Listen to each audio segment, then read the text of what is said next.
ప్రజలకు ముందుగా నమస్కారం. అసలు వైసీపీకి మనం ఎందుకు ఓట్లేయాలి? జిల్లా పోగొట్టినందుక, అన్నమయ్య డ్యాము తెగిపోవడానికి కారణమైనందుక, అన్నమయ్య డ్యాము కట్టనందుక, మెడికల్ కాలేజీ పోగొట్టినందుక, ఎందుకు మనం వైసీపీకి ఓటేయాలని చెప్పి రాజంపేట నియోజకవర్గ ప్రజలు ఆలోచించాల్సిన అవసరం ఉంది. మొన్న వచ్చాడు జగన్మోహన్ రెడ్డి గారు, వచ్చి అబద్ధాలని చెప్పిపోతా ఉన్నాడు. అన్నమయ్య డ్యాం కట్టాలంటే వైసీపీ ప్రభుత్వం రావాలంటా ఉన్నాడు.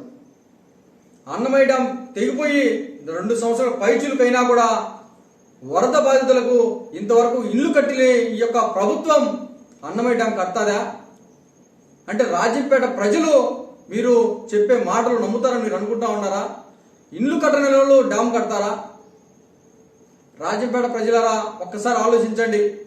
తెలుగుదేశం పార్టీకి ఓటేస్తే అన్నమయ్య డ్యాం త్వరగా పూర్తవుతుంది, రాజంపేటను జిల్లా చేస్తారు, రాజంపేటకు మెడికల్ కాలేజీ వస్తుందని చెప్పి సందర్భంగా తెలియజేస్తా ఉన్నా. అట్లాగే రాష్ట్రంలో తెలుగుదేశం పార్టీ అధికారంలోకి రాబోతా ఉంది. అన్ని రకాల ప్రజలకు ఈరోజు న్యాయం జరగబోతా ఉంది. ఈ యొక్క జగన్మోహన్ రెడ్డి విద్యార్థులకు అన్యాయం చేశాడు. విద్యను సర్వనాశనం చేసి ఈ యొక్క జగన్మోహన్ రెడ్డి